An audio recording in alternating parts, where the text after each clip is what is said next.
found that nothing in life is worthwhile unless you take risks. Nothing. Nelson Mandela said, "There is no passion to be found playing small and settling for a life that's less than the one you're capable of living."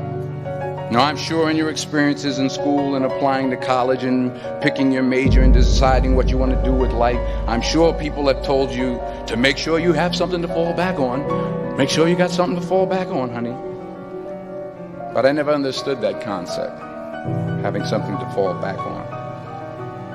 If I'm going to fall, I don't want to fall back on anything. I want to fall forward. I figure at least this way I'll see what I'm going to hit. Without consistency, you'll never finish. So do what you feel passionate about. Take chances. Don't be afraid to fail. There's an old IQ test was 9 dots, and you had to draw 5 lines with a pencil within these 9 dots without lifting the pencil. The only way to do it was to go outside the box. Don't be afraid to think outside the box. Don't be afraid to fail big, to dream big. But remember, dreams without goals are just dreams. Reggie Jackson struck out 2,600 times in his career, the most in the history of baseball. But you don't hear about the strikeouts. People remember the home runs. Fall forward. Thomas Edison conducted 1,000 failed experiments. Did you know that? I didn't know that. Because the 1,001st was the light bulb. Fall forward. Every failed experiment is one step closer to success.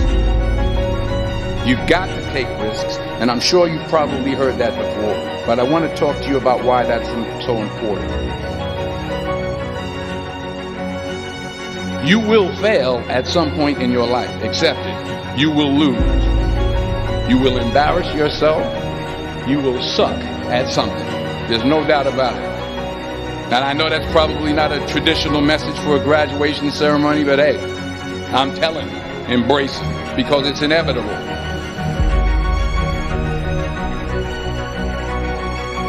In the acting business, you fail all the time. Early on in my career, I auditioned for a part in a Broadway musical. Perfect role for me, I thought, except for the fact that I can't sing. I didn't get the job. But here's the thing. I didn't quit. I didn't fall back.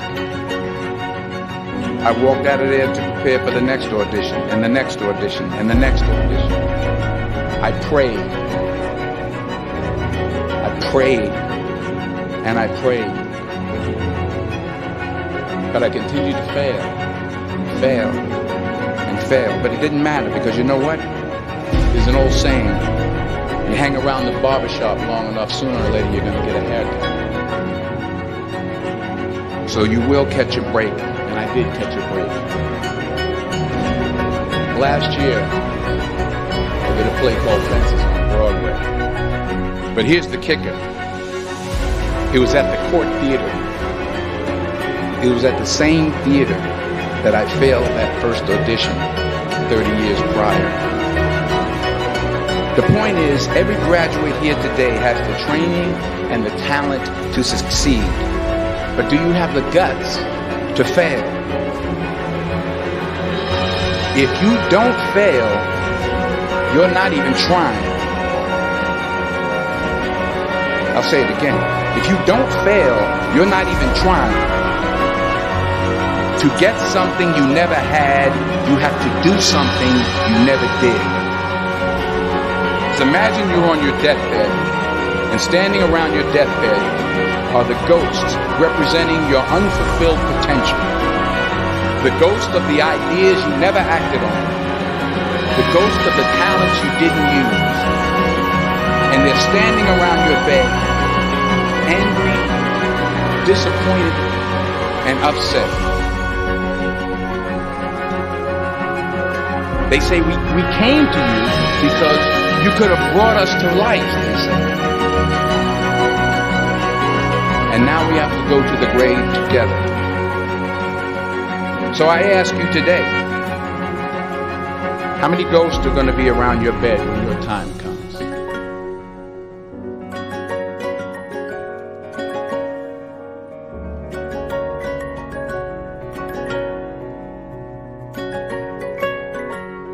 I just got back from South Africa. It's a beautiful country, but there are places there with terrible poverty that need help.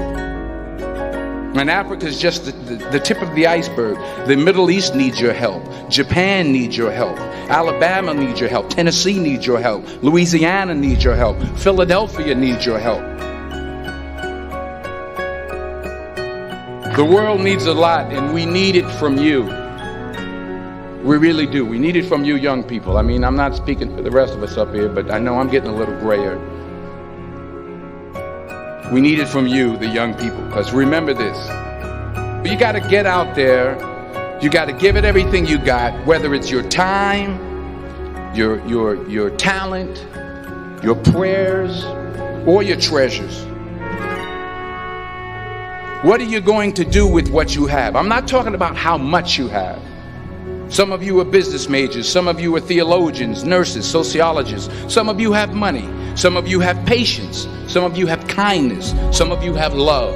Some of you have the gift of long suffering. Whatever it is, whatever your gift is, what are you going to do with what you have? All right, now here's my last point about failure. Sometimes it's the best way to figure out where you're going. Your life will never be a straight path. I began at Fordham University as a pre-med student. I took a course called cardiac morphogenesis. I couldn't read it, I couldn't say it, I sure couldn't pass it. So then I decided to go into pre-law, then journalism. And with no academic focus, my grades took off in their own direction. I was a 1.8 GPA. And the university very politely suggested that it might be better to take some time off. I was 20 years old. I was at my lowest point.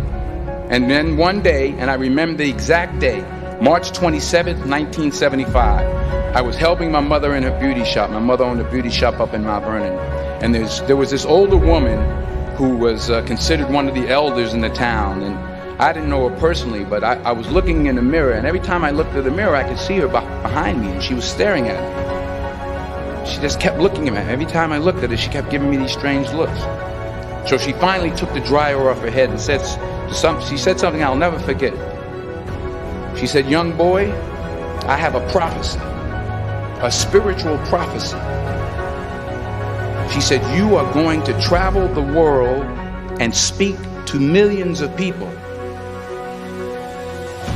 And in the years that followed, just as that woman prophesied, I have traveled the world and I have spoken to millions of people through my movies. Millions who up till this day couldn't see me. Who up till this day I couldn't see while I was talking to them, and they couldn't see me. They could only see the movie.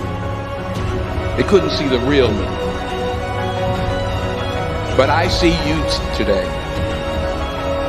and I'm encouraged by what I see. And I'm strengthened by what I see. Because taking risk is not just about going for a job. It's also about knowing what you know and what you don't know. It's about being open to people and to ideas. The chances you take, the people you meet, the people you love, the faith that you have, that's what's going to define you. Never be discouraged. Never hold back. Give everything you got. And when you fall throughout life, remember this: fall forward.